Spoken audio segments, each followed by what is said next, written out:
इस news channel पर जो भी वक्ता ने कहा वो उसकी अपनी राय है, जिसकी पुष्टि नेशन न्यूज इंडिया नहीं करता। 2024 में इलेक्शन लड़ना चाहती हूँ। मेरी जो एंट्री हुई वो कुछ मुद्दों से हुई है इस लोकसभा इलेक्शन में। मैं यूपीएससी सिविल सर्विस की तैयारी कर रही थी और उस तैयारी के दौरान हम लोग आंदोलन में आए 2020 में। तब हमने जो एसएससी के बच्चे हैं, अग्निपथ के बच्चे हैं या किसी भी एग्जाम्स के बच्चे, उनकी सबकी जो प्रॉब्लम्स है वो हमने उठाई।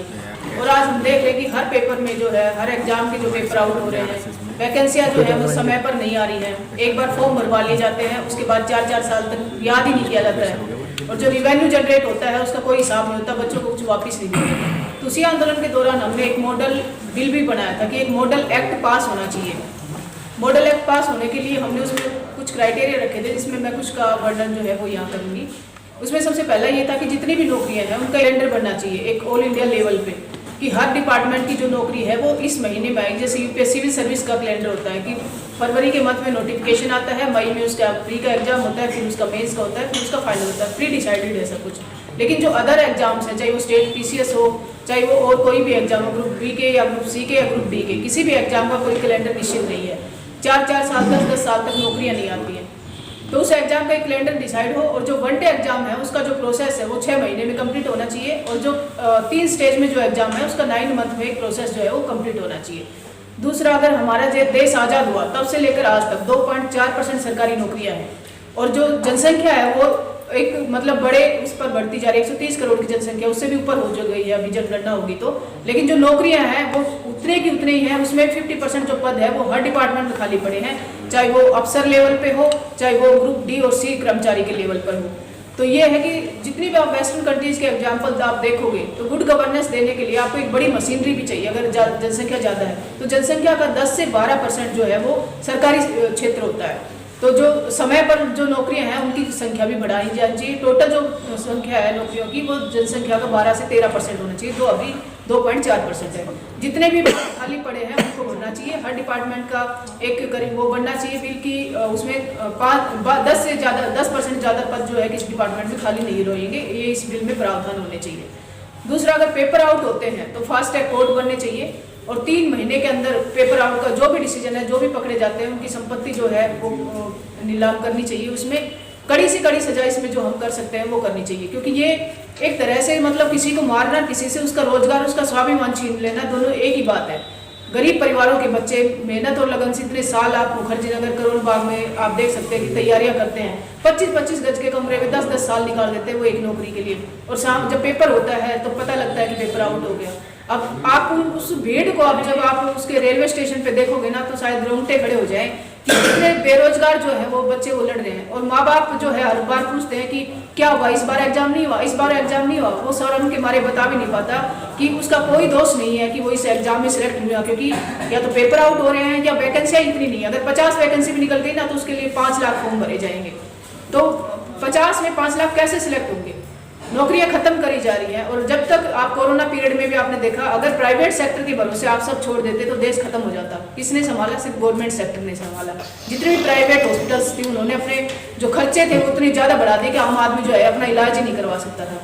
इसलिए गुड गवर्नेंस देने के लिए आपको उतने डॉक्टर चाहिए, उतने पुलिस वाले चाहिए, उतने लैब टेक्नीशियन चाहिए, उतने क्लर्क चाहिए और उतने आपको अफसर चाहिए। तो 10 से 12% जो है ये रोजगार होना चाहिए और फास्ट ट्रैक कोर्ट बनने चाहिए, उनका डिसीजन आना चाहिए। उसके बाद एसएससी में जैसे सैलरी का इशू होता है, कई बार ज्वाइनिंग हो जाती है बच्चों की और मान लो किसी वजह से जो एग्जाम की जो भर्ती है वो हाई कोर्ट में लटक जाती है तो उनकी सैलरी भी नहीं होती, नहीं मिलती है जिसने ज्वाइन किया है। तो ये भी एक प्रावधान होना चाहिए कि जो सैलरी है जिस दिन उसकी ज्वाइनिंग डेट है उससे वो मिलनी चाहिए जिन बच्चों ने उसको ज्वाइन किया है। अगर बाद में कुछ चेंज होता है तो फिर उन बच्चों को उसका कंपल्शन चेंज देके उसकी सैलरी को वापस उसे वो करना चाहिए। तो इस तरह का एक ड्राफ्ट मॉडल एक्ट जो है वो पार्लियामेंट में पास होना चाहिए, ताकि जो युवा हैं उनका भविष्य जो है इस देश में सिक्योर हो, उनको पता हो कि कब वो किस एग्जाम की तैयारी करें, कितना टाइम उनको देना चाहिए, ताकि एक गोल्डन जो एज है इसका मिस यूज ना हो और ये एक ह्यूमन रिसोर्स है देश के लिए, उसका फायदा जो है देश उठा सके। दूसरा जो हमारा आज का टॉपिक था वो था वीमेन रिजर्वेशन बिल।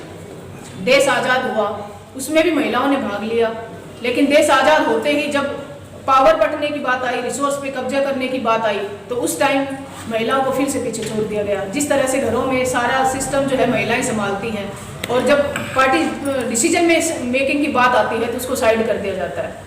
इसी तरह से देश में भी महिलाओं को जो है एक साजिश के जरिए जो डिसीजन मेकिंग जो बॉडी है, चाहे वो जैसे लोकतंत्र के जो 4 पिलर हैं जिनसे हमें पावर मिलती है, जैसे पार्लियामेंट है, जुडिशरी है, ब्यूरोक्रेसी है या मीडिया है, उसमें कितने % महिलाएं हैं। हम ओबीसी की तो बात करते हैं, एससी की बात करते हैं, एसटी की बात करते हैं, लेकिन हमें उसके अंदर भी तो महिला, जनरल की भी बात करते हैं, तो उसके अंदर महिलाएं कितनी है, चाहे वो जनरल में हो चाहे ये अदर कैटेगरी है उसमें हो। तो महिलाओं का जो पार्टिसिपेशन है वो ना तो पार्लियामेंट में है, 11 से 12% राज्यसभा में और 14% के आसपास शायद लोकसभा में है।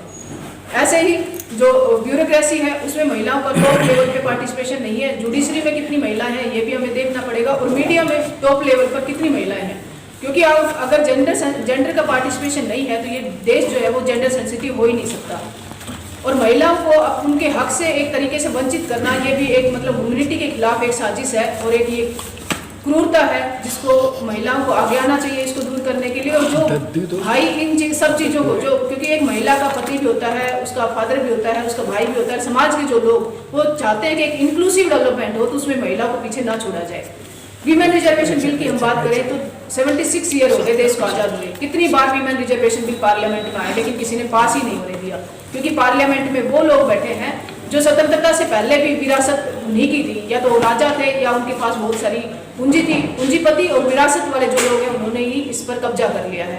और वो नहीं चाहते कि किसी सामान्य परिवार के, चाहे वो जेंट्स हो या चाहे महिलाएं हो सामान्य परिवार की, उनकी इस लोकतंत्र की जो फर्स्ट पिलर है उसमें भागीदारी है, क्योंकि जो फर्स्ट पिलर है उसी से ही पूरे देश पे फर्स्ट पिलर वो ग्लेशियर है, जैसे कि हिमालय एक ग्लेशियर है, हिमालय पर जो ग्लेशियर है उसी से सारी नदियां नीचे बह के आती है, ऐसे जो फर्स्ट पिलर है वो एक ग्लेशियर है पावर का और पार्टिसिपेशन का। अगर वहां पर आपका पार्टिसिपेशन है तो आपको सारी चीजों में आपकी भागीदारी मिलेगी, अगर वहां पार्टिसिपेशन नहीं है तो आप किसी भी चीज में आपकी भागीदारी नहीं होगी। इसीलिए डॉक्टर भीमराव अम्बेडकर जी ने भी कहा था कि सबसे पहले आपकी जो भागीदारी है वो पार्लियामेंट में होनी चाहिए, उसके बाद जो है आपके साथ न्याय डिसाइड होगा। और अब इस गवर्नमेंट ने अगर ये बिल पास किया है तो इसको 2029 तक टाल दिया गया है कि जब आगे इलेक्शन आएंगे, परिसीमन होगा, तब देखा जाएगा 2024 के बाद 2029 में जब इलेक्शन होंगे तब। लेकिन उसका भी कोई मतलब फाइनल कोई नहीं है। आज तक क्या कोई ऐसा बिल आया है जिसको 2000 मतलब आगे आने वाले 5 साल पे टाल दिया गया? कोई एक बिल जिसका एग्जाम्पल आप दे सकते हो, इकोनॉमिक वीकर सेक्शन एक दिन में लागू हो गया था, एक दिन पास हुआ, उसके नेक्स्ट डे वो लागू हो गया। तो ये एक साजिश है महिलाओं के प्रति, ताकि वो इन डेमोक्रेसी के जो पिलर्स हैं, जो पावर जहां से जनरेट होती है वहां पर पार्टिसिपेशन ना हो।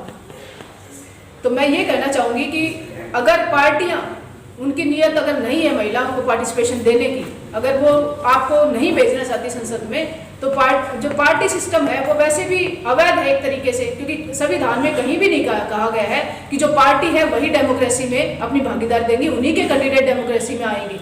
संविधान में इंडिपेंडेंट कैंडिडेट के बारे में बताया गया कि कोई भी अगर देश की सेवा करना चाहता है उसमें 2 योग्यताएं होनी चाहिए, वह भारत का नागरिक हो और उसकी एज जो है वो 25 साल हो, 25 साल से ऊपर।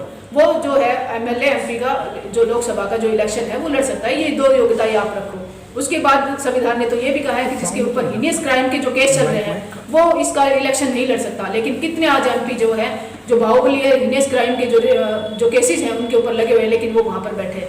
इलेक्शन कमीशन ने कहा है कि लोकसभा में अगर खर्च की हम बात करें तो छोटे स्टेट के लिए 75 ईयर्स और बड़े स्टेट के लिए 95 लाख ये इसमें रखा गया है। लेकिन इतना ज़्यादा जो ADR association of democratic reforms की अगर आप रिपोर्ट देखेंगे तो 100 करोड़ लगभग एक लोकसभा पे खर्च हो रहे हैं, और आप इलेक्शन कमीशन की साइट पे भी देख सकते हैं।